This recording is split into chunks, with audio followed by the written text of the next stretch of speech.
Hello children, I'm back with a new topic, but before I start, I have got a very simple question for all of you.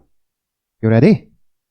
So the question is, what is the last letter of the English alphabet? That's easy, sir.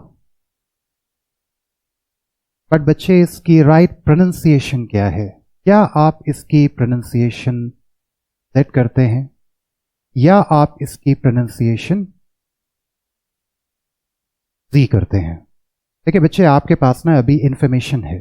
Information उसे कहते हैं बच्चे जो आपको आपके teacher ने बताया, आपने उसे क्लैरिफाई नहीं किया, आपने उसे वैलिडेट नहीं किया, आपने उसे एक्सेप्ट कर लिया और फिर आप उसे यूज कर रहे हो. नॉलेज उसे कहते हैं बच्चे. मैं चाहता हूं आपके पास नॉलेज हो. नॉलेज उसे कहते हैं कि जहां पे आपको क्लैरिफिकेशन मिल रही है, आप उसे वैलिडेट भी कर पा रहे हो, फिर उसके बाद आप उसे इंप्लीमेंट या उसे यूज कर रहे हो. क्योंकि जो बच्चे इसे जी कह रहे हैं वो भी सही हैं और जो इसे जेड कह रहे हैं वो भी सही हैं, तो दोनों सही हैं. एंड इंग्लिश बच्चे, it's more about right and wrong, क्योंकि आपको वेरिएशन समझना है. As per the British English इसकी प्रोनाउंसिएशन जेड होती है, and as per the American English इसकी प्रोनाउंसिएशन जी होती है.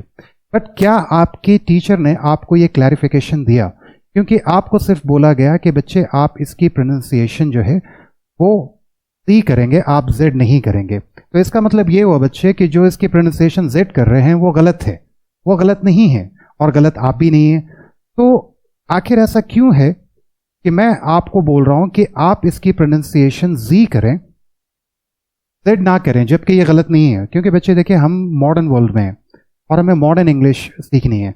As per the modern world American English का इम्पैक्ट बहुत ज्यादा है. तो मॉडर्न इंग्लिश में आप हमेशा इसकी प्रोनाउंसिएशन जी करेंगे. नाउ अब पेरेंट्स के पास भी ये क्लैरिफिकेशन है, अब बहुत सारे टीचर्स और एजुकेटर्स के पास भी ये क्लैरिफिकेशन है. अगर कोई भी बच्चा आपसे पूछता है कि मैं इसकी प्रोनाउंसिएशन जी कर रहा हूं तो मैं क्यों करूं, और जेड नहीं करना है तो मैं क्यों करूं, तो आप इसकी प्रोनाउंसिएशन आप जी करें, बट आपके पास क्लैरिफिकेशन और वैलिडेशन दोनों अच्छे. मैं अब आपको वैलिडेट करके बताता हूं.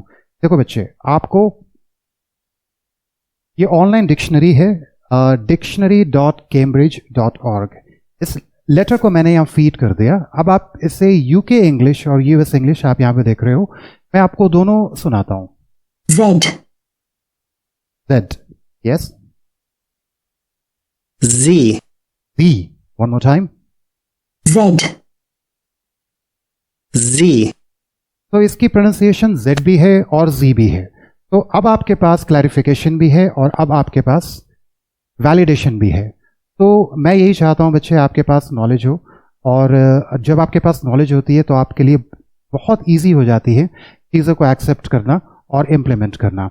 और मेरा मोटो सिर्फ ये है बच्चे कि आप इस लैंग्वेज को बहुत इजी और सिंपल वे में आप सीखो. I am right there for you.